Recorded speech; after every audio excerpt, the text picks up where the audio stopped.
Day untuk besok hari ya. Jadi besok ini adalah Hari Ibu dan kita bicara tentang bagaimana pentingnya untuk menjaga kesehatan ibu, terutama untuk kesehatan reproduksi. Nanti akan disampaikan oleh Prof. Iko ya. Sebentar saya akan memberikan sedikit dulu tentang pengantar tentang MBTI. MBTI ini adalah Masyarakat Biologi Terapan Indonesia atau Indonesian Society of Applied Biology, sering kita sebut ISAB gitu atau MBTI atau ISAP gitu ya.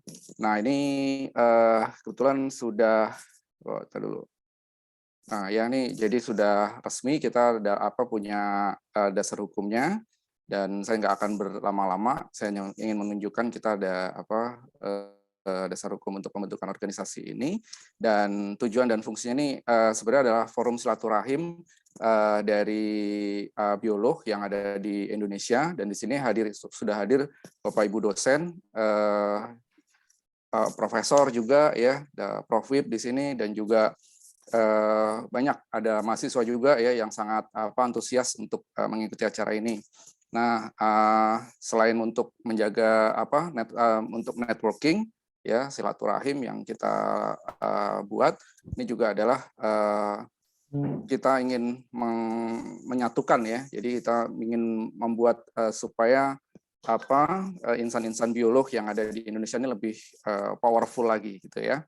Nah, kegiatan umumnya secara umum seperti ini ya, ada pendidikan, ada pelatihan, seminar, konferensi, dan macam-macam ya. Dan hari ini kita akan salah satu dari bagian dari seminar ya, dan juga pendidikan populer yang akan kita dengar sebentar lagi. Dan ya kegiatan khususnya ya nanti kita akan lanjut dengan kegiatan-kegiatan berikutnya. Dan di sini susunan ketuanya adalah saya sendiri, ketua Pak Nom, dan wakil ketuanya adalah Pak Husna dari ITB ya, SITH ITB, dan Pak Rizal. Pak Rizal ini dari Departemen Biologi Universitas Sumatera Utara. Sekretarisnya ini Bapak Dr. Saifuddin. Ini semua lupa nih, Pak Saifuddin harusnya dikasih gelar, lupa saya. Pak Saifuddin ini adalah doktor dari lulusan Okayama University Jepang, yang sekarang bertugas di IPB Bogor, dan juga Pak Adrian Damora. Ini Pak Adrian Damora ini dari Departemen Biologi Universitas Syah Kuala. Dan bendahara ini dibantu oleh Bu Alfi, Dr. Alfi Rumidatul, Sarjana Kehutanan MSI dari SITH ITB. Dan di bawahnya ini ada bidang-bidang yang mungkin nanti kita akan lebih kita rapikan lagi. Di setiap Monday Talk kita akan ada update-update lagi gitu ya. Mungkin bukan hanya dari saya tapi dari semua rekan-rekan yang ada di sini. Dan ini ada bidang-bidangnya, dan untuk keanggotaan kita terbuka untuk umum ya, terutama untuk insan-insan biolog. Untuk aturannya kita akan buat lagi lebih rapih lagi, dan kita akan update lagi di pertemuan mendatang. Kita coba untuk klasterisasi ya, bagaimana supaya biologi ini sebagai ilmu dasar bisa lebih berperan di ilmu-ilmu yang applied lagi gitu ya. Kira-kira demikian. Demikian pengantar dari saya, dan seperti saya katakan tadi, semangat kita dari Kongres Perempuan Indonesia ya tanggal 22 Desember tahun 1928, gimana energi para ibu saat itu menyatukan untuk membangun Indonesia. Kita coba ambil semangatnya supaya lebih ini lagi ya, lebih kompak lagi, dan bagaimana untuk memperkuat mereka ya, kita coba buat satu ya, artinya bagaimana kita dengarkan supaya mereka tuh tetap sehat ya, tetap bisa menjadi pilar-pilar pembangunan bangsa gitu ya. Dan saat ini kita tinjau dari tinjauan kesehatan reproduksi. Mungkin itu saya kembalikan dulu ke MC, silakan Siva. Terima kasih banyak Pak Anom. Wah, Ya. menarik sekali ya mengenai MBTI ini. Dan sebelumnya saya ucapkan selamat datang kepada Prof. Iko dan juga kepada rekan-rekan dosen dari Departemen Biologi Selamat datang di acara pada malam hari ini. Selanjutnya akan ada penyampaian materi oleh Prof. Iko yang akan dimoderatori oleh Ibu Fadilah. Ibu Fadilah merupakan salah satu dari dosen Departemen Biologi FMIPA UI. Kepada Ibu Fadilah, saya persilahkan untuk mengomandai acara selanjutnya. Baik, terima kasih kepada Siva ya. Bismillahirrahmanirrahim. Assalamualaikum warahmatullahi wabarakatuh. Selamat malam dan tadi juga sudah diperkenalkan ya, saya adalah Fadila, salah satu dosen dari Biologi FMIPA UI, dan kebetulan berperan ya malam ini di kesempatan yang berbahagia, walaupun malam tapi mudah-mudahan masih semangat ya dengan nanti materi yang pastinya sangat menarik gitu ya, apalagi dalam rangka besok kita mau ada Hari Ibu ya, Hari Ibu tanggal 22 Desember. Baik, mungkin sebelum dimulai untuk pemaparan materi, saya juga mengucapkan salam kenal dulu kepada Prof. Budi Wiweko. Ya, jadi sebenarnya nama saya boleh panggil Prof. Iko ya? Boleh, boleh, Bu. Jadi memang namanya sering saya dengar, tapi baru kali ini walaupun dalam kesempatan virtual ya, akhirnya bisa tatap muka juga dengan Prof. Iko. Sangat senang sekali saya mendapat kesempatan ini. Baik, Prof. Budi Wiweko mungkin akan saya perkenalkan terlebih dahulu ya untuk sedikit biodata mengenai Prof. Iko ini. Prof. Iko, beliau adalah guru besar dari FKUI, ya, dan untuk background pendidikan sendiri, Prof. Iko sudah banyak di menempuh ilmu ya, sangat banyak pastinya ya, di perguruan tinggi di Indonesia dan juga di luar negeri, kemudian sangat aktif sekali dalam bidang kesehatan reproduksi ya, terutama kesehatan reproduksi wanita. Dan topik yang akan dibahas oleh Prof. Iko dan kita bahas bersama, topiknya adalah menjaga keseimbangan hormonal untuk kesehatan reproduksi dan pencegahan infertilitas. Ya, ini juga sangat menarik ya topiknya. Mudah-mudahan nanti pasti akan banyak sekali info yang akan kita peroleh dan sangat bermanfaat juga ya bagi kita semua. Baik, selanjutnya saya persilahkan ke Prof. Iko untuk memaparkan materinya. Silakan, Prof. Baik, terima kasih Bu Fadila. Bismillahirrahmanirrahim. Selamat malam. Assalamualaikum warahmatullahi wabarakatuh. Terima kasih pada MBTI, ya Pak Anom sebagai Ketua MBTI, para guru besar, Prof. Wibowo, ini sahabat saya di SAUI, senior saya, dan juga para sejawat, teman-teman yang hadir maupun mahasiswa. Ya, pada malam hari ini ya kita akan berdiskusi sedikit ya menyambut Hari Ibu yang akan jatuh pada tanggal 22 Desember besok hari. Ini sedikit saya persingkat judul kita pada malam hari ini, fokus kepada pencegahan dan penanganan infertilitas. Tentu di dalamnya nanti akan ada beberapa penyakit terkait dengan kesehatan reproduksi yang banyak kita jumpai di lapangan sehari-hari. Ya, sebagai pendahuluan, infertilitas atau sekarang sering disebut sebagai subfertilitas karena dianggap bahasanya lebih baik. Kalau infertil itu kesannya mandul, tidak bisa diatasi. Kalau subfertil artinya ada gangguan kesuburan, tetapi bisa diatasi. Definisinya, ini saya mengingatkan kembali bahwa satu pasangan itu dianggap mengalami subfertilitas bila telah menikah 12 bulan dan melakukan hubungan seksual yang teratur tanpa kontrasepsi, belum juga mendapatkan kehamilan. Hubungan seksual yang teratur ini sangat penting definisinya, yaitu setiap 2 sampai 3 hari sekali, sesuai dengan viabilitas sperma bila berada di saluran reproduksi perempuan, yaitu bisa tahan sekitar 72 jam. Mengapa 12 bulan yang dijadikan cut off point? Ya, data yang sangat menarik ini kita bisa lihat bahwa dari 200 pasangan yang menikah dan ingin hamil, 75% kehamilan itu terjadi pada 6 bulan pertama. Karena kita lihat ya pada bulan ke-6 tinggal 50 saja pasangan yang belum hamil, artinya 75% sudah hamil. Dan kita lihat laju kehamilan per siklus haid atau yang dikenal sebagai fekunditas seorang perempuan tertinggi pada 2 bulan pertama pernikahan, yaitu 30%. Artinya peluang untuk hamil seorang perempuan setiap siklus haid itu sebesar 30%. Tetapi peluang itu akan menurun drastis ketika lama pernikahan sudah mencapai 12 bulan. Tadinya 30%, ketika 12 bulan tinggal 3-5% saja. Oleh karena itu, investigasi subfertilitas harus segera dilakukan bila satu pasangan telah menikah 12 bulan dan juga belum mendapatkan kehamilan.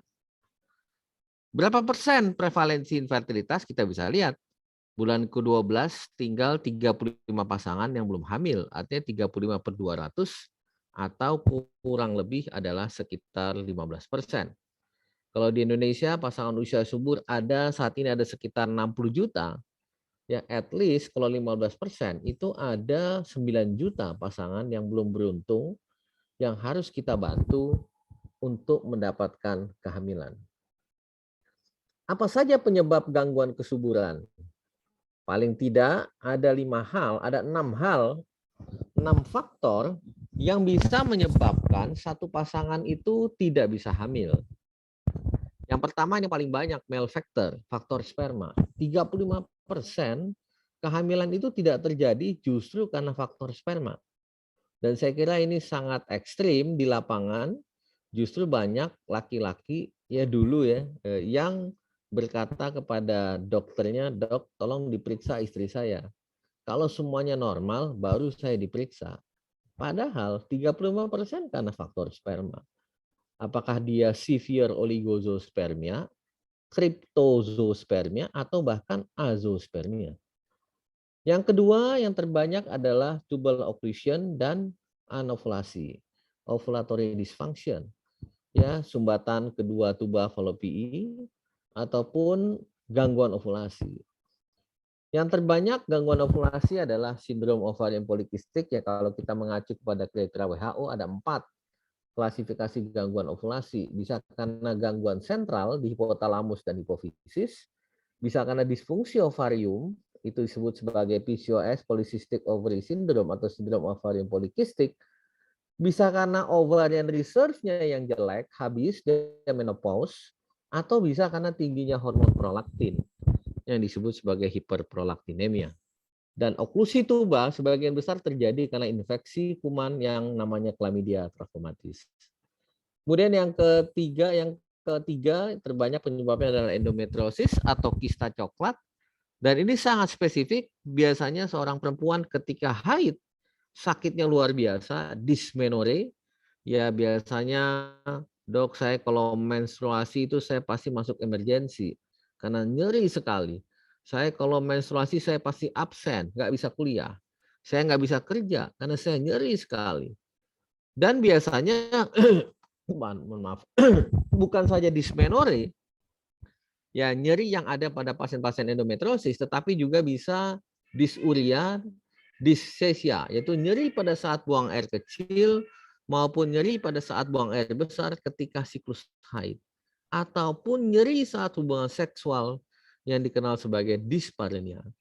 Kemudian yang kelima, yang keempat adalah faktor uterus. Ini bisa karena submucous fibroid, bisa karena polip, maupun adenomyosis. Adenomyosis ini satu keluarga dengan endometriosis, yaitu menggambarkan adanya jaringan, kelenjar, dan stroma endometrium di myometrium. Itu masuk dalam kelompok adenomyosis. Dan terakhir adalah unexplained infertility. Kalau sperma normal, tuba terbuka dua-duanya, pasiennya ovulasi tetapi tidak juga kunjung mendapatkan kehamilan, maka itu masuk dalam kelompok unexplained infertility ataupun idiopatik. konsep kesehatan reproduksi kita selalu melakukan pendekatannya life cycle approach atau from womb to tomb. Inilah masalah-masalah kesehatan reproduksi yang kita jumpai ya sejak di dalam rahim. Ini adalah prakonsepsi sebelum hamil, ya. Kemudian ini sebelum hamil, ini di dalam rahim intrauterin. Kemudian ketika lahir dia anak-anak remaja, kemudian dewasa sampai dengan menopause. Apa saja masalah yang kita hadapi? Yang pertama sebelum prakonsepsi ya kita memiliki masalah antara lain ya kista coklat, endometriosis yang saya sampaikan tadi, gangguan ovulasi, PCOS yang dia bisa menyebabkan gangguan sindrom metabolik, infeksi dan seterusnya. Kemudian intrauterin sistemnya kita berhadapan dengan morbiditas kehamilan, ya tekanan darah tinggi, preeklamsia, prematuritas, pertumbuhan janin yang terhambat. Kemudian setelah bayi lahir dihadapkan dengan masalah disorder of sex development, ya kita ingat kasus pemain bola voli SEA Games ya. Itu adalah DSD, kemudian kasus puberty disorder, ya malignancy, kemudian dewasa ada masalah abnormal uterine bleeding, ya urogenital tract, ya pelvic prolapse, ya kemudian sampai dengan ke menopause. Inilah masalah-masalah yang dihadapi dalam kesehatan reproduksi. Seseorang dikatakan sehat reproduksinya bila dua hal, organnya sehat dan fungsinya sehat. Jadi kalau organnya saja sehat tetapi dia tidak bisa bereproduksi, maka orang tersebut tidak sehat secara reproduksi sehingga dinyatakan sebagai orang yang sakit. Ya kita bisa lihat inilah faktor-faktor yang sangat mempengaruhi kesuburan baik pada laki-laki maupun perempuan. Ya sangat erat terkait dengan lifestyle, misalkan indeks massa tubuh. Seorang perempuan ya baik terlalu kurus ya maupun terlalu gemuk, dua-duanya sangat berbahaya karena bisa mengganggu ovulasi. Ya perempuan yang terlalu gemuk ya berisiko untuk terjadi resistensi insulin, kemudian terjadi gangguan ovulasi, salah satunya adalah sindrom ovarium polikistik. Yang terlalu kurus pun demikian, karena kita tahu kalau terlalu kurus maka akan defisiensi leptin. Leptin adalah adipositokain, ya protein yang di peptida yang disintesa di jaringan lemak dan dia berfungsi sebagai sumber energi.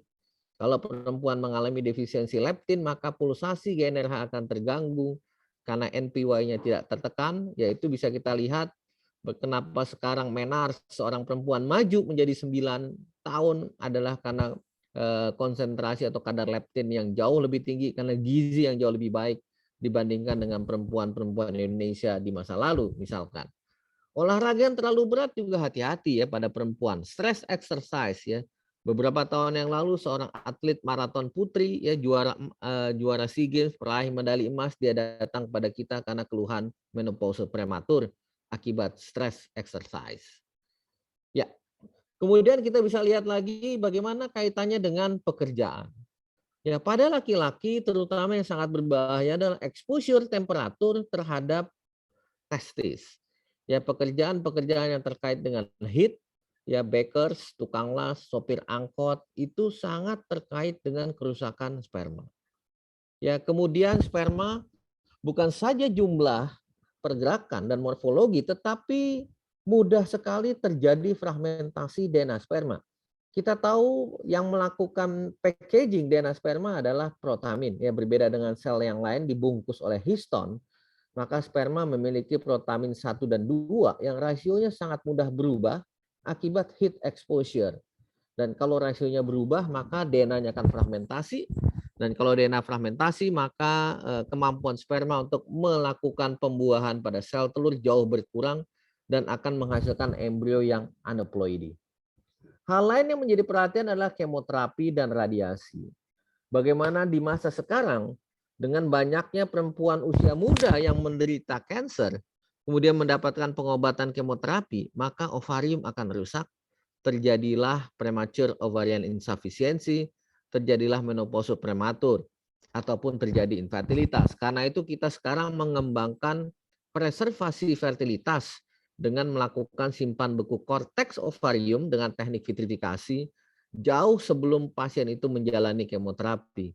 Dan pasca kemoterapi kita melakukan transplantasi ovarium dengan harapan ovariumnya akan berfungsi kembali dan perempuan bisa hamil kembali pasca pengobatan kansernya selesai. Berikutnya adalah endometriosis. Endometriosis atau kista coklat ini adalah penyakit kesehatan reproduksi yang cukup banyak di kalangan perempuan ya di dunia, ya berkisar 1-5% perempuan usia reproduksi itu bisa menderita endometriosis. Mengapa terjadi endometriosis? Teorinya Samson pada tahun 1927 adalah high menstrual regurgitation. Endometrium sebagian besarnya 90% perempuan ketika menstruasi darah haidnya akan membalik masuk ke rongga peritoneum. Itulah sebabnya kalau di dalam Islam jelas tidak boleh berhubungan seksual saat menstruasi. Dan kita bisa lihat seharusnya endometrium yang masuk ke rongga peritoneum akan dibersihkan dengan sistem imun yang ada di rongga peritoneum. Baik itu makrofag ya, sebagai scavenger maupun yang lainnya. Tetapi ada kesalahan dalam sistem imun di rongga peritoneum sehingga endometrium yang ada di rongga peritoneum tidak bisa disapu, justru dia nempel, tumbuh menjadi jaringan yang kita sebut sebagai endometriosis karena vaskularisasinya bagus dan memiliki sifat anti-apoptosis yang sangat tinggi. Endometrium penderita endometriosis sangat berbeda. Oleh karena itu kita sering sebut bahwa endometriosis is an endometrial disease. Mengapa berbeda? Karena sel-sel endometrium penderita endometriosis secara genetik dia mampu escape dari sel imun tubuh. Dia mampu memproduksi estrogen sendiri. Dia bisa memiliki vaskularisasi yang banyak. Dia tidak bisa di-escape oleh progesteron sebagai agent pro-apoptosis. Ya, mengapa? Karena dia mengalami resistensi progesteron, karena ekspresi progesteron reseptor progesteron B itu ditekan. Ya, karena tingginya reseptor estrogen alfa dan beta, itu yang terjadi pada kasus-kasus endometriosis. Berikutnya adalah the bearded women, perempuan berjanggut. Kelainan ini adalah kelainan yang kita sebut sebagai sindrom ovarian polikistik, yaitu gangguan ovulasi yang terjadi karena ada trias. Triasnya adalah gangguan ovulasi atau anovulasi yang ditandai dengan keluhan klinisnya adalah amenore atau oligomenore. Yang kedua adalah hiperandrogen yang secara klinis bisa ditandai dengan hirsutism ataupun akne ataupun seboroid ya, jerawat. Dan yang ketiga adalah penanda USG, gambaran ovarian polikistik dengan ultrasonografi. Sindrom ini terjadi pada 5-10% perempuan di seluruh dunia. Dan yang sangat menakjubkan adalah bahwa pemicu kegagalan ovulasi atau gangguan folikulogenesis pada perempuan PCOS adalah defisiensi vitamin D. Dan kita bisa lihat ya, hampir semua perempuan di Indonesia mengalami defisiensi vitamin D. Bukan saja perempuan, laki-laki juga ya. Studi kita menunjukkan 95% defisiensi vitamin D pada ibu hamil. Demikian pula pada penderita PCOS. Karena dia defisit vitamin D, ya terjadilah dysregulasi kalsium, kemudian folikulogenesisnya terhenti. Ya, mengapa terhenti? Karena akibat defisiensi vitamin D ada gangguan kerja hormon insulin, terjadilah gangguan resistensi insulin, terutama di post reseptor. Akibat resistensi insulin ini, maka seks hormon binding globulin yang diproduksi di hepar akan turun, meningkatlah free androgen. Free androgen inilah yang kemudian akan menghambat perkembangan folikel intraovary, sehingga pasien akan mengalami anovulasi atau amenore ataupun oligomenore, sehingga pasien sulit hamil ataupun dia tidak menstruasi. Ke depan bahkan yang sangat berbahaya adalah pasien-pasien dengan gangguan ovulasi akibat PCOS beresiko untuk menderita sindrom metabolik. Mengapa demikian? Ingat, karena resistensi insulin. Akibat resistensi insulin, produksi PAI-1, plasminogen activator inhibitor 1, itu terganggu. Sehingga proses fibrinolitik terganggu. Sehingga perempuan-perempuan yang mengalami PCOS 20 tahun, 30 tahun mendatang berisiko untuk menderita diabetes mellitus, penyakit kardiovaskular, maupun endometrial cancer. Karena itu kita harus sangat berhati-hati mencegah infertilitas, berarti kita juga mencegah terjadinya penyakit degeneratif di masa datang. Berikutnya yang harus kita waspadai adalah endocrine disrupting chemical atau EDC atau endocrine disruptors, yaitu substrat yang bisa mengganggu metabolisme hormonal di dalam tubuh. Apa saja itu? Kita kenal ada dioksin, kita kenal ada bisphenol, kita kenal ada estrogen, dan yang lain-lain. Dan yang sangat berbahaya adalah kalau ibu hamil terekspos dengan dioksin, kalau ibu hamil terekspos dengan bisphenol, maka janin yang dikandungnya berisiko untuk menderita endometriosis, berisiko untuk menderita polycystic ovary syndrome, berisiko untuk terjadi premature menarche, berisiko untuk terjadi gangguan breast development, berisiko untuk menderita mioma uteri misalkan. Oleh karena itu hati-hati sekali bahwa ibu hamil itu benar-benar harus dilindungi. Ya, we are what we eat, and then the first 9 months shape the rest of your life. Jadi apa yang terjadi selama 9 bulan di dalam uterus itulah yang akan menentukan nasib anak-anak kita dan cucu-cucu kita. Jadi sesungguhnya kalau seorang perempuan sedang mengandung janinnya, maka si ibu itu bukan mengandung anaknya saja, tetapi juga sedang mengandung calon-calon cucunya di masa datang. Karena itu kalau di Amerika jelas BPA free. Ya, BPA free ditulis. BPA ini sering terdapat pada plastik, kemasan-kemasan makanan, styrofoam, alat-alat rumah tangga, alat-alat memasak. Dioksin ini berasal dari polusi pembakaran.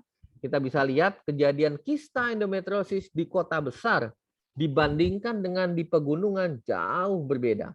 Ya, ini sangat menarik ya kalau kita melakukan studi-studi tentang endocrine disrupting chemical, tentu akan bisa memberikan informasi-informasi. Apa yang kita lakukan di lapangan, inilah kira-kira ya pasien itu bisa datang dengan keluhan gangguan haid maupun keluhan belum punya anak. Ya, yang terjadi adalah gangguan ovulasi. Tadi saya sampaikan gangguan ovulasi itu bisa karena amenorrhea sentral WHO kelas 1, masalahnya ada di hipotalamus atau di hipofisis, bisa karena WHO kelas 2 sindrom ovarian polikistik, bisa karena premature menopause, bisa karena hiperprolaktinemia. Dan ini adalah endometriosis, ini adalah faktor uterus, dan ini adalah oklusi tuba, faktor sperma, dan unexplained. Bagaimana kita menggali? Ini adalah yang biasa kita lakukan di Fasiankes, menggali faktor-faktor risiko infertilitas. Tadi saya sudah sebutkan bagaimana frekuensi hubungan seksual, pekerjaan, usia. Ya, usia akan sangat menentukan kuantitas, jumlah, dan juga kualitas sel telur. Karena kita tahu seorang perempuan lahir dengan membawa 700.000 sampai 1 juta folikel, ketika pubertas tinggal 300 sampai 400.000 folikel saja, dan sepanjang hidupnya perempuan hanya mengalami 300 sampai 400 kali ovulasi.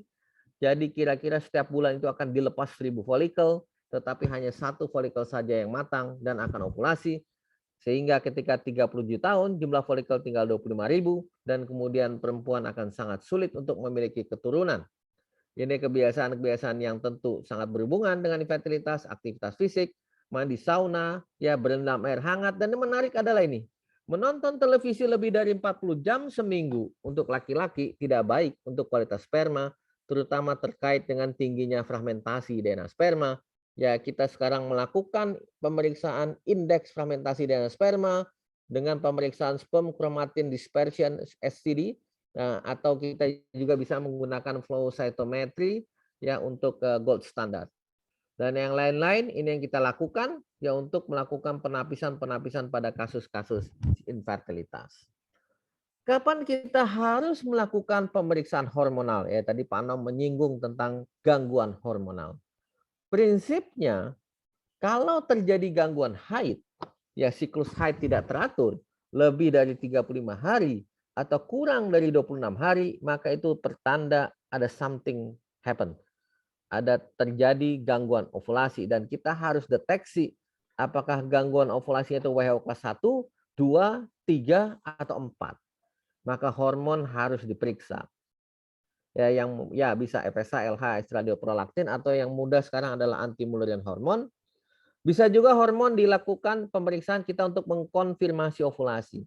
Kalau kita ingin meyakinkan bahwa seorang perempuan itu ovulasi atau tidak, kita bisa cek hormon progesteron.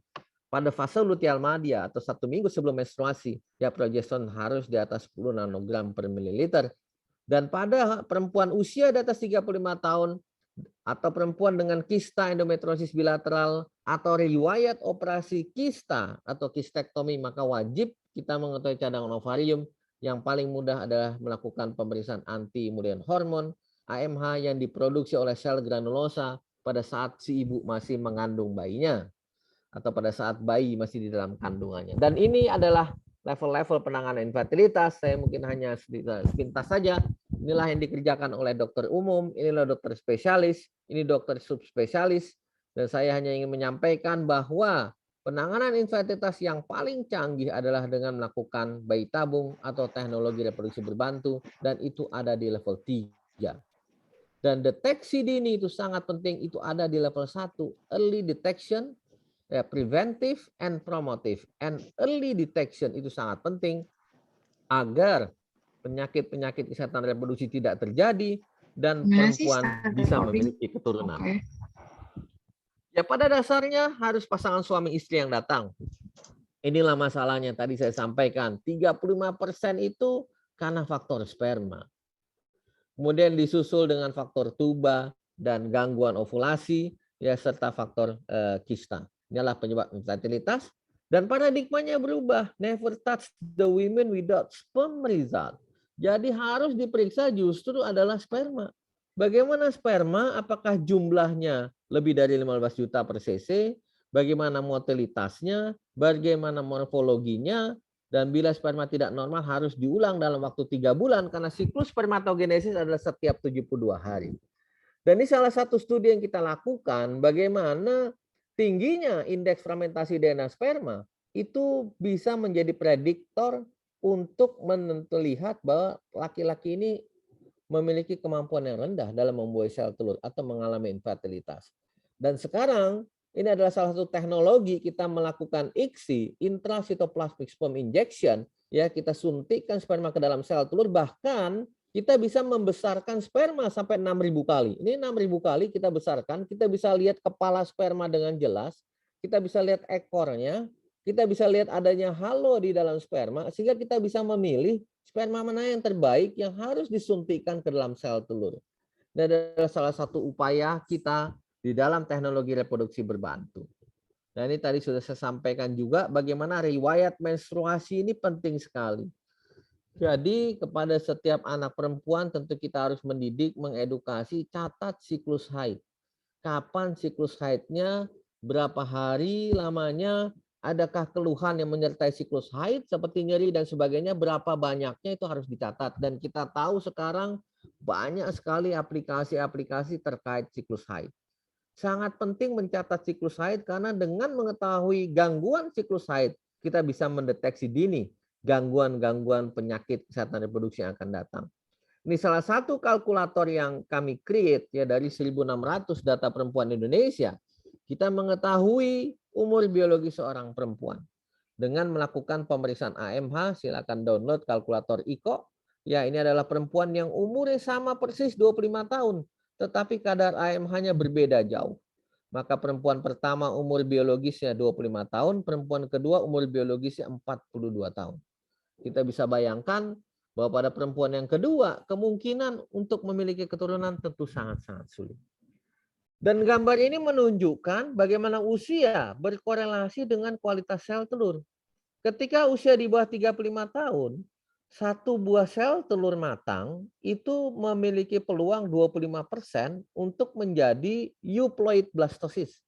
Sehingga kalau dia mau hamil, ya kalau ikut bayi tabung cukup 4 telur saja diproduksi, maka akan ada 1 euploid blastosis ditanam dia hamil 99%. Tetapi kalau perempuan usia 42 tahun, maka peluang 1 buah sel telur matang menjadi euploid blastosis hanya 5%. Sehingga dia membutuhkan 20 buah sel telur agar bisa mendapatkan 1 buah euploid blastosis. Sungguh sangat sulit dan hampir tidak mungkin ya kita mendapatkan 20 buah sel telur pada seorang perempuan di atas usia 42 tahun. Bagaimana kami melakukan kajian-kajian, analisis-analisis di dalam laboratorium teknologi reproduksi berbantu. Ini adalah inkubator time lapse yang kita bisa memantau Sel telur yang telah dibuahi ini adalah pronukleus. Ya, 2 pronukleus kita lihat detik demi detik, kemudian dia membelah menjadi 2 sel, menjadi 4 sel, dan seterusnya sampai embrio ini kemudian menjadi morula dan akhirnya menjadi blastokista. Kita bisa melihat bahwa embrio ini membelah sesuai dengan pathway-nya. Ada embrio yang membelah terlalu cepat, itu tidak baik. Ada embrio yang membelah terlalu lambat, itu juga tidak baik. Karena itu akan terkait dengan pula ini adalah inner cell mass, ini ada tropectoderm, ya, sehingga kita menggunakan parameter-parameter yang terekam di time lapse incubator sebelum kita memutuskan akan menanam embrio yang mana. Walaupun demikian kita bisa melakukan tindakan yang lebih invasif lagi. Ini adalah tindakan yang kita lakukan. Kita melakukan biopsi tropectoderm pada embrio ini, human embrio pada hari kelima. Ini ada tropectoderm yang kita lakukan biopsi. Ya, pada embrio yang hatching sengaja kita buat lubang supaya hatch tropectodermnya dan kita biopsi. Kemudian kita lakukan sequencing dengan next generation sequencing yang ada di IMERI. Ya, sehingga kita tahu bahwa biopsi tropectoderm ini mewakili embrio. Embrio ini normal atau tidak? Ternyata embrio ini monosomi 21 dan XX kromosomnya. Pada kasus seperti ini tentu kita tidak melakukan penanaman embrio. Dan ke depan yang lebih tidak invasif lagi kita kembangkan. Ternyata dari span culture media, dari medium kultur embrio kita bisa mengisolasi sel free DNA dari embrio. Kemudian kita lakukan isolasi, lakukan sequencing, hasilnya sama persis dengan tropectoderm yang ada. Sehingga ke depan ini sangat penting ya, biomarker yang non invasif untuk mengetahui apakah embrio ini normal atau tidak secara genetik. Ya, ini saya kembali lagi apa yang saya sebutkan tadi. Inilah ya penyakit kesehatan reproduksi yang bisa menyebabkan infertilitas, yang bisa menghambat seorang perempuan untuk hamil. Dan itu harus deteksi secara dini, bahkan harus dicegah supaya tidak terjadi penyakit-penyakit reproduksi, supaya perempuan tetap bisa atau pasangan tetap bisa memiliki keturunan sehingga dia sehat secara reproduksi. Ya, ini yang kita lakukan intervensi-intervensinya. Kalau sudah sakit tentu harus diintervensi. Kalau dia tidak ovulasi, berikan obat-obat pemicu ovulasi. Ya, bisa di bypass serviksnya dengan melakukan inseminasi atau dengan fertilisasi in vitro. Yang lainnya ada yang perlu pembedahan, ada yang tidak. Tapi kira-kira inilah gambarannya. Dan kalau bisa kita di awal inilah pekerjaannya lini pertama di FKTP. Ya, lakukan edukasi tentang gaya hidup, tentang pekerjaan, tentang hubungan seksual, profilaksis klamidia, vaksinasi, suplementasi asam folat, pentingnya usia dengan kualitas sel telur dan seterusnya. Ya, ini yang dilakukan. Ya, ini pada pencegahan ya, konseling, gaya hidup, pekerjaan, umur, hubungan seksual, termasuk mencatat siklus haid ya, konfirmasi ovulasi, ada di sini. Kalau kita bisa melakukan edukasi dengan baik, kita bisa melakukan tindakan preventif dengan baik, maka outcome-nya jauh lebih baik. Sehingga Indonesia akan menghasilkan ibu hamil yang sehat. Karena dengan ibu hamil yang sehat tentu bayi-bayinya akan sehat. Ya, inilah yang selalu saya sampaikan. Ya, kalau sekarang begitu banyak wedding organizer beredar di mana-mana.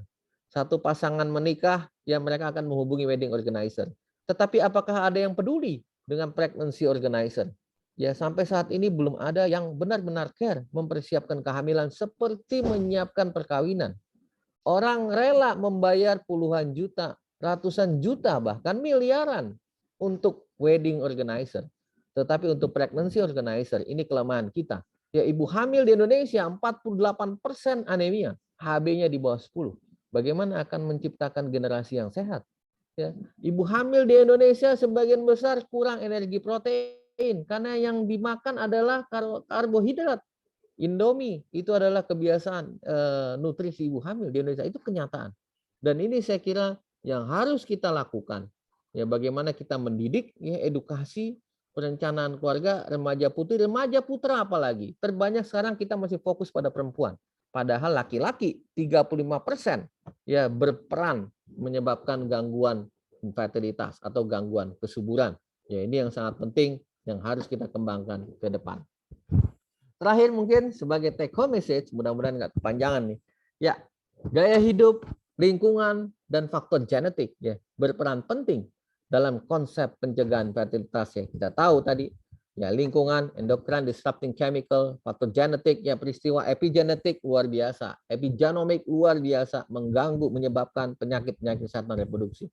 Dan kecepatan diagnosis, ya early detection, prevention menjadi kata kunci.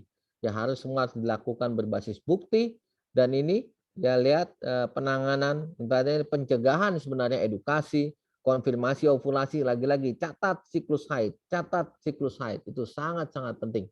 Dan tentunya kalau kami ya, di bidang kesehatan ya penjelasan langkah-langkah apa yang harus dilakukan kalau sudah terdeteksi, yang sudah terdiagnosis, dan bagaimana keberhasilan itu harus kita lakukan dengan baik. Demikian yang bisa saya sampaikan. Terima kasih Fadila. Assalamualaikum warahmatullahi wabarakatuh. Waalaikumsalam warahmatullahi wabarakatuh. Wah, sangat menarik sekali tadi pemaparan dari Prof. Iko ya, mengenai berbagai macam gangguan ya sebenarnya yang bisa terjadi dan akhirnya nanti berakibat pada infertilitas pada wanita ya, dan juga tentunya pria juga bisa mengalami beberapa faktor gangguan tersebut ya. Dan sebelum setelah ini kita akan masuk ke sesi diskusi. Silahkan bagi yang ingin bertanya bisa mungkin raise hand atau menuliskan di kolom chat. Nanti bisa diwakili oleh saya untuk menyampaikan pertanyaan, atau bisa juga langsung on mic, meng-unmute mikrofonnya. Silahkan. Ya, mungkin sambil menunggu pertanyaan yang muncul, boleh saya bertanya, Prof. Iko? Boleh. Karena saya lihat juga tidak hanya ini ya, dosen dan juga mungkin yang di masa-masa atau usia yang sudah menikah gitu, karena ada mahasiswa juga yang ikut menghadiri webinar ini. Yang mau saya tanyakan, mungkin karena tadi kan di slide yang Prof. Iko jabarkan ada ini ya, ada apa namanya, ada pemaparan tentang siklus haid yang tidak teratur ya Prof ya.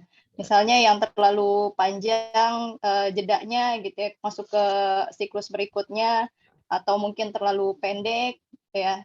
Dan kalau misalnya sudah masuk masa pernikahan, mungkin itu harus ya diperiksakan juga ya, misalnya setelah setahun sudah menikah ternyata belum hamil juga gitu. Tapi kalau misalnya nih nanti kan mahasiswanya juga jadi calon ibu ya, insya Allah ya, dan misalnya ada yang mengalami siklus haid yang tidak teratur, itu apakah perlu dikonsultasikan gitu, Dok? Maksudnya lebih dini seperti itu. Ya, terima kasih Bu Fadila. Jadi gangguan haid ya yang normal itu bisa terjadi, terutama di sekitar perimenars ya. Let's say katakanlah 2 tahun 3 tahun perimenars ya.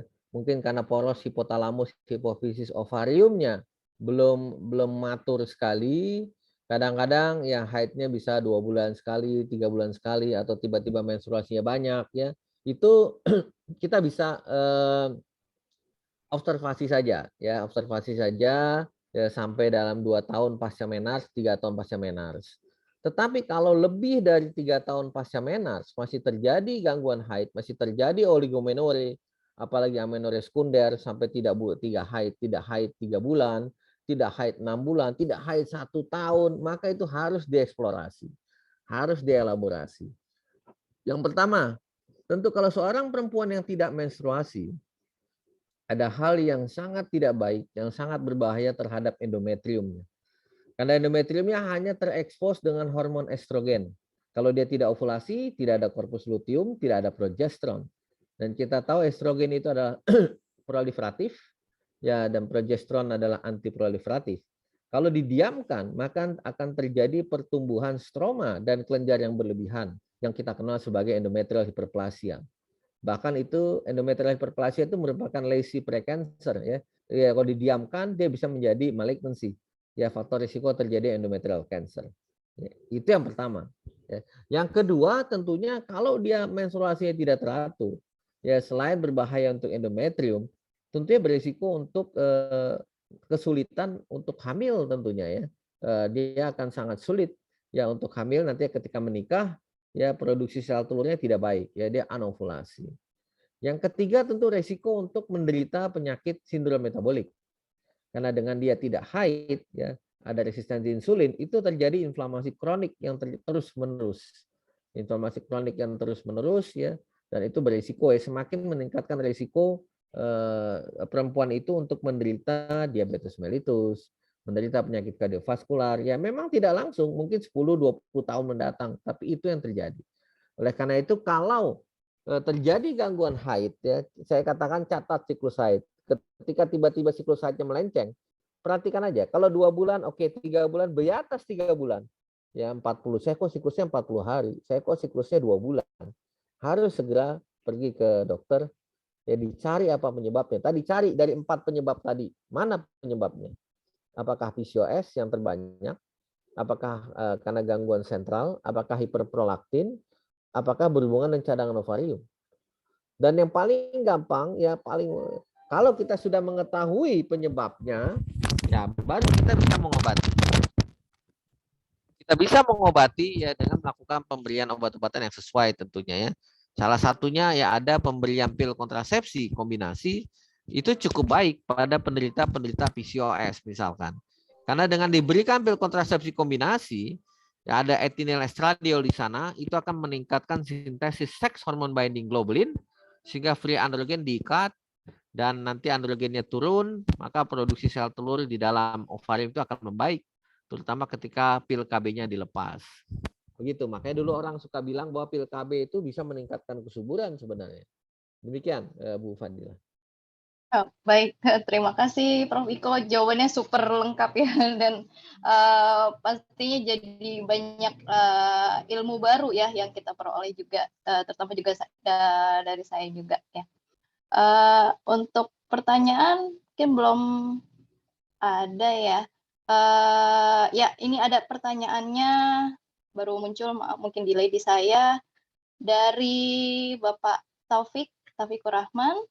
Terima kasih atas penyampaian materinya yang sangat penting, Prof. Budi Wiweko.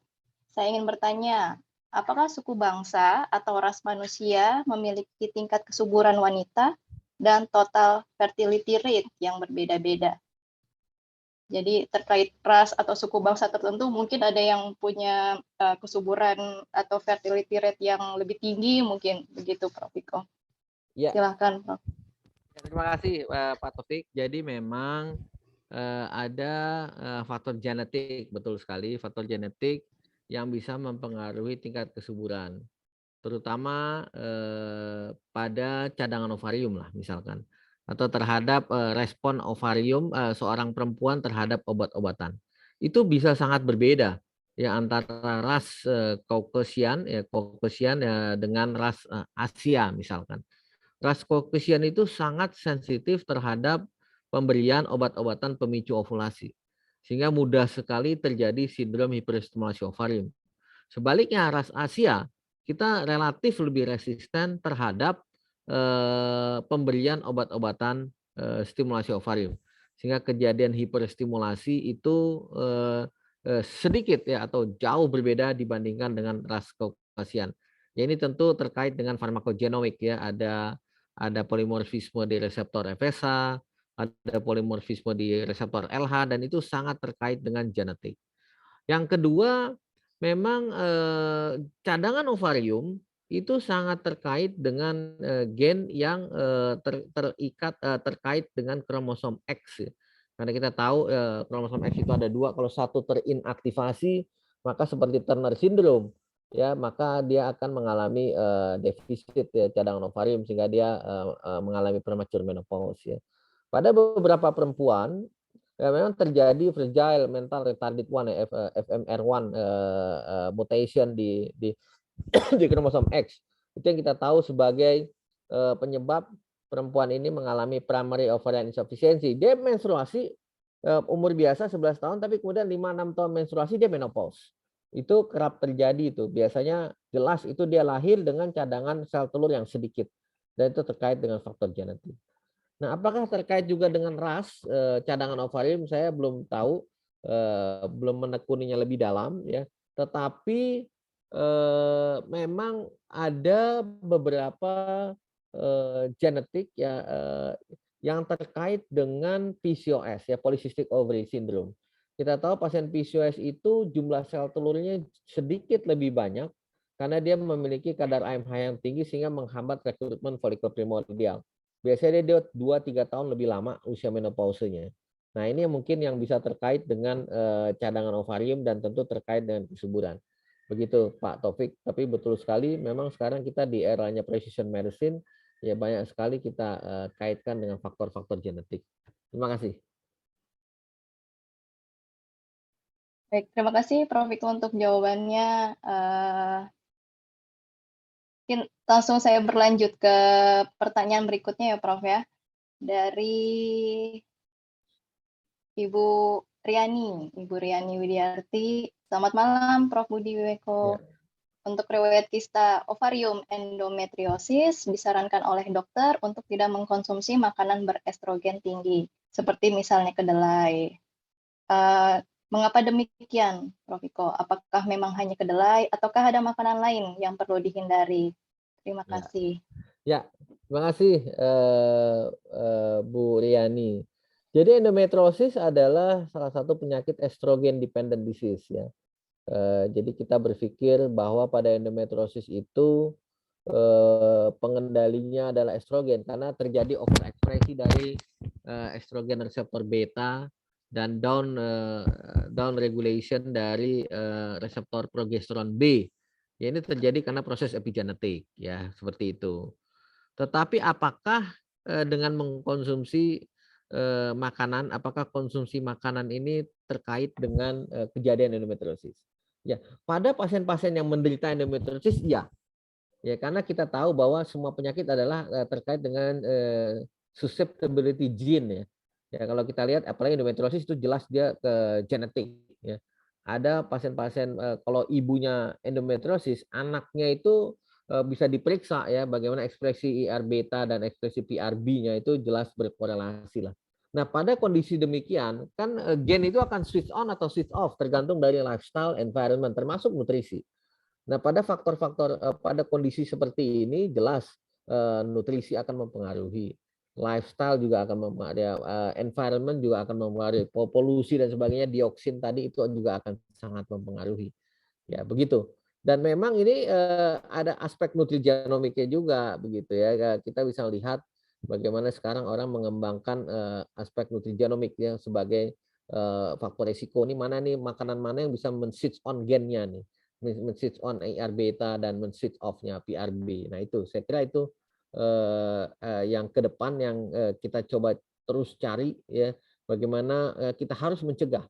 Karena endometriosis itu luar biasa menghabiskan biaya banyak karena penyakitnya sangat mudah kambuh, menyebabkan nyeri ya, biayanya sangat besar ya, produktivitas yang hilang ya, indirect itu sangat besar biayanya. Begitu kira-kira. Baik, terima kasih Prof. Iko. Mungkin saya sedikit ada pertanyaan yang tersambung tadi dengan pertanyaan Ibu Riani. Saya pernah dengar ada beberapa orang menyebutkan kalau misalnya memang lagi program hamil gitu ya, kalau bisa dikurangi atau tidak makan sama sekali yang namanya tahu, tempe, ada kaitannya seperti itu mungkin ya Prof ya? Kedelai. Kalau itu sih enggak. Kalau itu tidak ya, evidence-nya sih enggak tidak. Hanya mitos ya. Saya kira itu tidak ya. Justru memang endometriosis ini obatnya hamil ya kan. Jadi penyakit endometriosis itu akan hilang kalau pasiennya hamil atau pasiennya menopause. Cuma masalahnya membuat pasien endometriosis jadi hamil itu susahnya setengah mati. Karena endometriosis itu dia membuat semuanya chronic inflammation.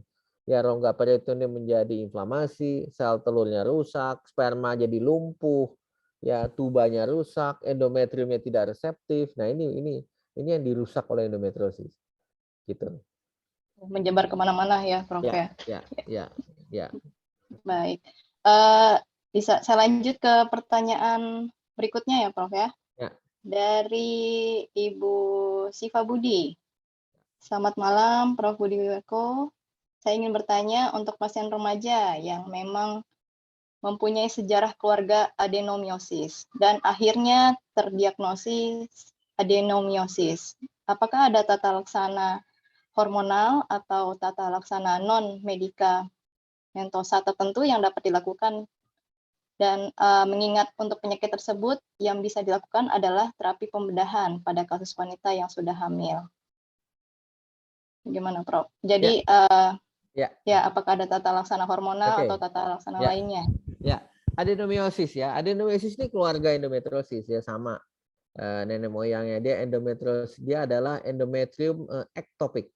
Jadi endometriumnya tidak kelenjar stroma dan kelenjar endometrium tidak berada di tempatnya. Kalau endometriosis dia di luar uterine cavity, dia di rongga peritoneum. Kalau adenomiosis dia adanya di myometrium. Yaitu nenek moyangnya hampir sama ya, ada penyebabnya bisa karena invaginasi dari endometrium ke myometrium, bisa metaplasia suelomik, faktor genetik juga.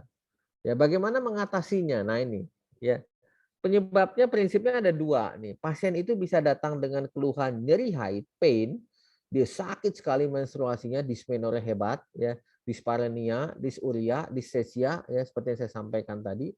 Atau dia datang dengan infertilitas, dia ingin hamil. Atau datang dengan kedua-duanya, dia pain dan dia ingin hamil. Itu paling susah. Nah, lihat dulu keluhannya. Kalau dia pain, dia nyeri, maka pilihannya adalah obat medikamentosa. Kita bisa berikan yang paling sederhana, antiprostaglandin, karena nyeri itu karena COX-2 naik dia produksinya.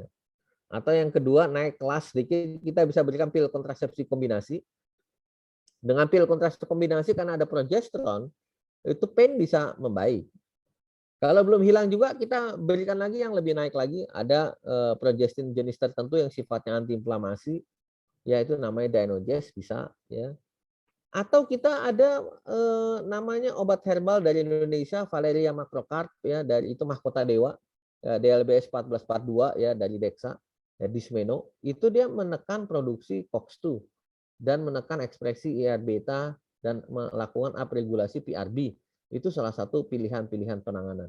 Ya, sampai seterusnya ada agonis GnRH, yaitu yang tugasnya adalah menekan poros hipotalamus hipofisis ovarium. Bisa kita pasang spiral yang mengandung progesteron ke dalam rahim. Itu ada pilihan-pilihan obat ya, macam-macam sampai paling maksimal. Ya, kalau tidak bisa juga baru kita pikirkan untuk lakukan pembedahan. Tapi pembedahan pun tidak mudah pada adenomiosis ya, karena dia ada perlekatan yang sangat hebat. Ya, pembedahan itu tidak mudah untuk melakukan reseksi atau eksisi jaringan adenomiosis karena batasnya tidak tegas. Ya, kadang-kadang kalau sampai paling radikal kita harus melakukan histerektomi atau pengangkatan organ rahim. Tapi tentu yang paling terakhir. Yang kedua, kalau di infertilitas. Nah, kalau infertilitas kita lihat apakah adenomiosisnya itu mengganggu kafumutri atau tidak. Kalau dia tidak mendistorsi kafumutri, tidak mendistorsi endometrium, terkadang pasien-pasien seperti ini bisa hamil. Apakah hamil spontan, apakah inseminasi, ataupun bayi tabung. Yang paling susah dia mau punya anak, dia ada adenomiosis gede, dia pain. Nah ini susah. Ya biasanya kita long term medical treatment dulu, ya kemudian baru kita approach dengan pembedahan bila perlu atau bayi tabung dan seterusnya. Jadi sangat banyak. Ya prinsipnya adalah atasi chronic inflammation. Walaupun tidak selalu mudah. Karena pasien endometriosis ada yang berulang kali dioperasi dia tumbuh terus, tumbuh lagi, operasi tumbuh lagi, operasi tumbuh lagi. Ada yang sampai 4 kali, 5 kali, 6 kali operasi. Gitu. Jadi tidak mudah mengatasinya, karena itu mencegah jauh lebih baik ya, daripada mengobati. Demikian. Baik, terima kasih Prof. Memang ini ya, mungkin dengan terapi hormon tadi ya, tadi disebutkan progesteron, kemudian antiprostaglandin juga ya, untuk mengurangi rasa nyeri. Ya. Baik. Pertanyaan berikut ini lumayan ya, banyak pertanyaan dan alhamdulillah memang sangat menarik sekali nih Prof materinya malam ini. Oke, berikutnya dari Ibu Marniza. Pertanyaannya seperti ini, Prof. Jika orang yang sudah menikah dan tidak mau punya anak, apakah ini akan memberikan resiko pada fertilitas atau hal lainnya? Terima kasih. Ya, mungkin bukan tidak ingin punya anak ya. Ada banyak yang ingin menunda, ingin hamil, yaitu banyak ya pasangan-pasangan muda yang dia ingin menunda dulu kehamilan menggunakan kontrasepsi. Pada prinsipnya nggak ada masalah. Ya. Menggunakan kontrasepsi, semua jenis kontrasepsi, apakah itu pil, apakah itu suntik, apakah itu implan, apakah itu spiral, apakah itu kondom, semua reversibilitas kesuburannya, kembalinya kesuburan tidak berbeda bermakna. Nah, ya, antara 6 bulan sampai 1 tahun, 85% dia akan bisa hamil ya ketika kontrasepsinya di stop. Jadi jangan takut ya, menunda kehamilan itu tidak terkait dengan resiko infertilitas, kecuali umur ibunya udah 35 tahun dia menunda kehamilan lah, iyalah. Kalau udah mau 35, 36, 37 ya, itu makin berat. Kalau ditunda ya berat. Semakin di atas 37 tahun makin berat karena kuantitas dan kualitas sel telur sudah menurun. Demikian Bu Fadilah. Baik, terima kasih Prof. Pertanyaan berikutnya, ya ada ya pertanyaan, sebentar saya cek dulu satu persatu Prof. Ada yang belum terjawab belum ya? Oke, sambil mengingatkan juga menunggu pertanyaan lainnya dan juga di kolom chat bisa dilihat ada link yang di-share oleh panitia. Mohon diisi untuk link absensi BTI Monthly Talk-nya malam ini. Dan ya, oke, sepertinya sudah terjawab tadi ada beberapa pertanyaan. Oh ya, Prof, saya sambil menunggu pertanyaan lainnya, mungkin silahkan. Saya ada pertanyaan satu lagi, Prof. Tadi Ya. Sangat menarik mengenai defisiensi vitamin D. Ya. Pada wanita, itu ya, banyak sekali faktor-faktor yang terkait ya, mengenai gangguan metabolisme, terutama juga pada kesuburan ya. Mungkin yang tadi kan masih terkait dengan mitos tadi kedelai, kemudian konsumsi tahu tempe. Nah, kalau misalnya mungkin yang banyak masyarakat awam dengar, kalau mau subur atau mau bisa cepat hamil itu banyak konsumsi vitamin E untuk kesuburan. Itu bagaimana, Prof? Ya, kalau vitamin E dia bagus sebagai alpha tocopherol kan sebagai antioksidan. Ya kan, antioksidan. Ya. Jadi resiko-resiko gamet ya, sperma itu terekspos dengan reaktif oksigen spesies itu bisa tertekan ya dengan mengkonsumsi antioksidan termasuk vitamin E. Karena kan sperma itu sangat berisiko untuk terekspos dengan ROS ya, sepanjang perjalanan dia dari dilepas dari tubulus seminiferus ya sampai kemudian dia sampai ke vas deferens itu risiko untuk terekspos dengan ROS-nya tinggi, sangat tinggi. Jadi salah satunya dengan konsumsi antioksidan cukup baik. Demikian pula sel telur. Ya risiko-risiko untuk terekspos dengan ROS ya, apalagi kalau udah aging ya, terkait dengan aging, konsumsi antioksidan sangat membantu. Ya, juga suplemen-suplemen seperti zinc ya, kemudian folic acid, kalsium ya itu sangat menentukan sangat membantu ya termasuk vitamin D ya, begitu. Baik. Ya, mungkin vitamin E memang sangat penting ya Prof juga ya. Tapi mengenai edukasi pentingnya juga vitamin D ya, karena saya juga baru dengar dari saudara saya sendiri. Kebetulan memang sedang mau program hamil ya, tapi ternyata setelah hampir setahun belum punya anak dan dilihat vitamin D-nya kurang, defisiensi kemungkinan vitamin D-nya kurang seperti itu. Ya. Betul. Baik. Dan tadi kalau vitamin E saya lupa menambahkan ya pada laki-laki yang memiliki indeks fragmentasi DNA sperma yang tinggi itu untuk memperbaiki fragmentasi DNA sperma antara lain dengan konsumsi vitamin E dosis tinggi dan vitamin C dosis tinggi selama 60 hari. Yaitu itu bisa memperbaiki fragmentasi DNA sperma. Prof, terima kasih untuk informasinya sangat penting. Ada pertanyaan lagi Prof nih, baru masuk dari Ibu Siti Juliati. Selamat malam Prof, izin bertanya.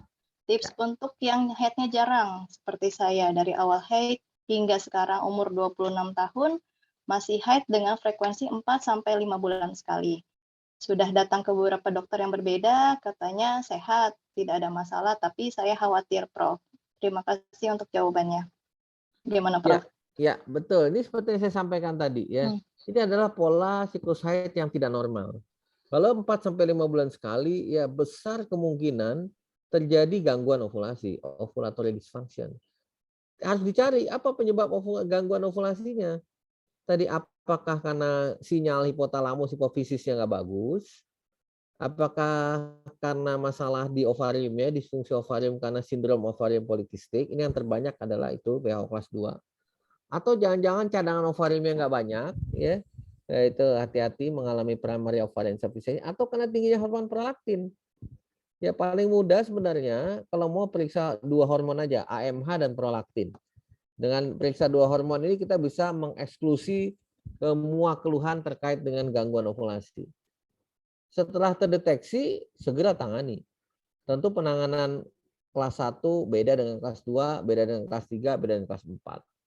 Demikian, Bu Fadila. Baik, berarti sarannya mungkin Bu Siti bisa ini ya, bisa ke lab mungkin untuk periksa hormon ya, Prof ya, AMH dan juga prolaktinnya. Ya, Okay. AMH dan prolaktin 2 itu. Baik. Oh, ada lagi mungkin satu pertanyaan lagi ya dari Dia Fitriani. Saya mau bertanya, Prof, kalau orang-orang dulu, mertua saya salah satu usaha agar mendapatkan keturunan yaitu dengan cara dipijat bagian perut. Ya, untuk perempuan, apakah itu berbahaya atau tidak, Prof? Kalau hamil berbahaya ya. Kalau sudah hamil hati-hati. Saya selalu melarang pasien-pasien yang sudah hamil untuk lakukan pijat pada perut.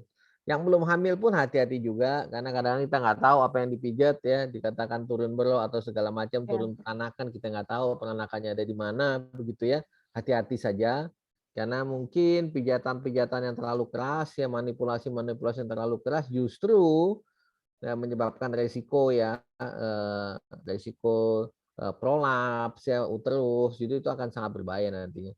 Sama seperti kita mengkonsumsi obat-obatan herbal yang tidak jelas, hati-hati. Hati-hati, beberapa studi menunjukkan ya mengkonsumsi obat-obatan Cina yang nggak jelas, obat-obat herbal yang tidak jelas ya kandungannya apa, justru menginjus, menstimulasi habisnya sel telur. Ya, jadi meningkatkan risiko terjadinya menopause dini. Hati-hati, hati-hati. Begitu kira-kira. Oke, baik, Prof. Ini pertanyaan terakhir tadi ya, karena waktunya juga sudah hampir habis 9.20. Mungkin yang perlu saya simpulkan tadi dengan segala hal abnormalitas kemudian atau gangguan ataupun faktor ya, lifestyle juga berperan sangat penting ya, Prof ya. Sangat. Ya, untuk terutama kesuburan. pada laki-laki ya, pada laki-laki. Ya, laki-laki juga ya.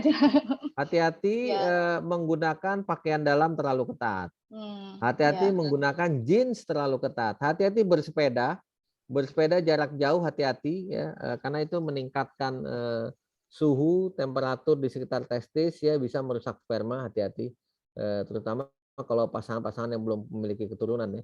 Jadi ada olahraga yang juga cukup berbahaya bagi kesuburan. Baik, Prof.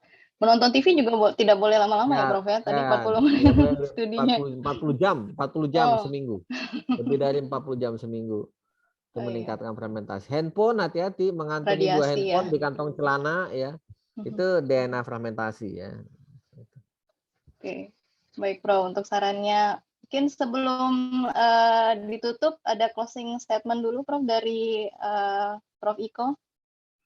Ya, saya 2 saja. Yang pertama, kesehatan reproduksi itu orang dinyatakan sehat reproduksinya kalau organ reproduksinya sehat dan fungsi reproduksinya sehat. Jadi kalau dia tidak memiliki keturunan termasuk sakit walaupun organnya sehat. Yang kedua, ya harus kita cegah ya, sedapat mungkin kita cegah ya terjadinya penyakit reproduksi. Ya, sehingga kita bisa menyiapkan kehamilan dengan baik ya. Bonusnya adalah generasi emas untuk Indonesia. Terima kasih. Luar biasa, Prof Iko. Terima kasih untuk pemaparan dan juga tadi di sesi diskusi yang sangat menarik dan pertanyaan-pertanyaan juga dari audiens. Terima kasih untuk pertanyaannya. Baik, kalau begitu saya kembalikan ke Siva. Terima kasih kembali untuk Prof. Iko. Ya. Semoga sehat-sehat selalu, Prof. Sampai ketemu Ya, kembali. makasih Bu Dila. Sebelum ke Siva, saya mohon izin sebentar. Saya tadi belum mengucapkan terima kasih nih, karena saya pikir Prof. Iko udah menyediakan waktu tepat waktu, jadi saya harus segera memberikan ini ya waktu pada Prof. Iko. Kesempatan ini saya sedikit memberikan ini ya mungkin sekaligus closing juga. Terima kasih pada Prof. Iko yang hari ini khusus ke kita ya, ke MBTI untuk men-share, dan juga memang nih sesi ini ya, sesi free banget gitu ya. Jadi artinya kita nggak bicara bagaimana biologi itu khususnya ya berperan dalam bidang reproduksi, walaupun kita selama ini udah kerjasama dengan baik dengan FKUI, terutama di bagian human rep, terutama di human reproduction di IMERI. Kita sudah melakukan beberapa penelitian yang juga menghasilkan beberapa paper, dan ini juga sangat diminati oleh para mahasiswa nih, Prof ya. Jadi kita udah sama-sama kita menyelesaikan juga beberapa masalah yang tadi diceritakan Prof. Iko ada di lapangan gitu ya. Tapi kita dari biologi itu bagaimana kita berperan di bench risetnya gitu ya. Jadi nah ini yang mungkin bagi rekan-rekan terutama yang dari background biologi ini kita punya chance ya. Kalau tadi Prof. Iko dengan lugas dan asik ya menjelaskan sangat nyaman didengarkan oleh kita, sangat jelas gitu ya. Nah itu kita sebenarnya juga punya peran, dan sebagai insan biologi gitu ya, walaupun tidak berkaitan langsung dengan riset-riset di bidang reproduksi, biologi reproduksi, kita punya mendapat manfaat ya dari kondisi ini gitu ya. Nah ini ucapan terima kasih sekali lagi pada Prof. Iko dan juga Bu Fadilah ya, yang hari ini juga menyediakan waktunya gitu ya. Ini Bu Fadilah juga S3-nya bagian reproduksi nih Prof ya. Jadi endokrinologi reproduksi, dan dari Jepang ya. Kebetulan dengan universitas yang sama dari saya, dan sekarang ada di departemen yang sama juga. Jadi mungkin nanti ke depan juga Bu Fadilah bisa sama-sama lah ya kita dengan production ya. Itu dengan kita. Demikian Prof. Iko dan Bu Fadilah, terima kasih sekali lagi, dan kita sama-sama maju ke depan untuk tujuan yang sama di biologi terapan lagi ke depan. Terima kasih Bu Fadilah. Terima kasih Pak Anom. Ya, makasih Terima kasih juga Pak Anom. Berkolab boleh di IMERI, silakan, welcome. Ya, terima kasih banyak. Oke, silakan Siva, mungkin bisa ditutup. Ya, terima kasih banyak Pak Anom, terima kasih banyak Prof. Iko, Bu Fadilah. Materinya sangat-sangat bermanfaat ya, terutama mungkin karena waktunya sedikit. Kalau kita punya lebih banyak waktu lagi, ini penting banget untuk remaja saat ini ya, untuk anak-anak perempuan, apalagi berkaitan dengan masalah makanan, Prof. Ini dari tadi saya pengen nanya masalah makanan ini, apalagi diet ya sekarang ini yang berhubungan sama makanan kayak sushi. Saya kan suka sushi yang sashimi yang mentah ya Prof. Ada yang bilang kalau itu juga mempengaruhi dan lain sebagainya, dan ini menurut saya penting banget untuk anak-anak perempuan terutama, dan yang penting juga untuk kedepannya nanti kesehatan reproduksinya di Indonesia seperti apa. Oke, untuk kali ini karena kita sudah di penghujung acara, dan saat ini akan ada sesi dokumentasi. Mungkin dari audiens yang bisa menyalakan kamera, bisa banget untuk nyalain kamera, karena kita akan foto dari panitia. Ada yang mau menghitung? Balkis ya? Boleh Balkis dihukumkan? Adakah Balkis ya? Oke, kalau nggak ada, langsung aja yang bisa on cam. Ini saya hitung segera ya. Oke, 1, 2, 3. Sekali lagi. 1, 2, 3. Oke, sudah. Terima kasih untuk semua para audiens dan jangan lupa untuk isi link absen yang sudah tertera di chat. Dan untuk monthly talk selanjutnya nanti akan ada mengenai Nano X Bioteknologi, peluang dan aplikasi bioteknologi sebagai biosensor di tanggal 19 Januari 2021. Jadi untuk teman-teman yang dan dosen-dosen di sini juga yang ingin ikut monthly talk berikutnya, bisa banget nanti kita daftar lagi di tema selanjutnya. Sekali lagi, terima kasih banyak. Nah, ini dia posternya. Untuk yang monthly talk di bulan Januari 2021. Oleh pembicaranya. Baik, terima kasih banyak untuk Prof. Sekali lagi untuk Prof. Iko, Bu Fadilah, dan Pak Anom, Pak Wibowo, terima kasih banyak dan kepada audiens lainnya yang telah hadir pada malam hari ini. Kurang lebihnya mohon maaf. Terima kasih untuk kesempatannya untuk bisa hadir pada malam hari ini. Wassalamualaikum warahmatullahi wabarakatuh. Waalaikumsalam warahmatullahi wabarakatuh. Terima kasih, Prof. Wibowo, makasih. Sama Prof. Ya. Fadilah, matur nuwun semua. Ya, terima kasih, Prof. Terima kasih, Pak Nom. Ya, makasih. Waalaikumsalam. Pada Siva mungkin diumumkan yang materi nanti bisa dapat dilihat di akun YouTube kita ya. Jadi nanti bagi rekan-rekan atau para peserta yang hadir hari ini mungkin nanti bisa diumumkan lagi alamat YouTube kita. Hari ini kita belum sempat bisa streaming ya, tapi ke depan kita akan coba streaming per pertemuan. Demikian, mungkin silakan kalau mau dipertegas lagi. Iya benar banget, jadi hasil rekaman kali ini bakal di-upload di YouTube nanti, di YouTube channelnya ISAP atau MBTI, nanti linknya akan dikirimkan via email. Jadi bagi yang mengisi link absensi, nanti link YouTube-nya akan dikirimkan lagi via email. Ya, terima kasih. Saya izin live ya kalau gitu. Nah, terima kasih Pak. Oke, terima kasih Fadila. Terima kasih semua. Terima kasih Pak Wib. Terima kasih.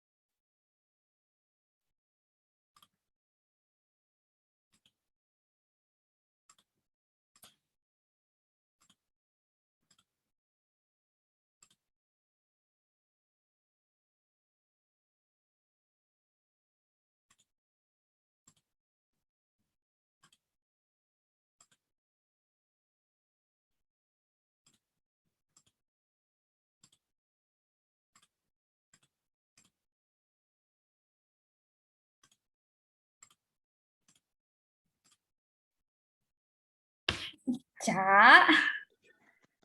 Untung gue baru mau live.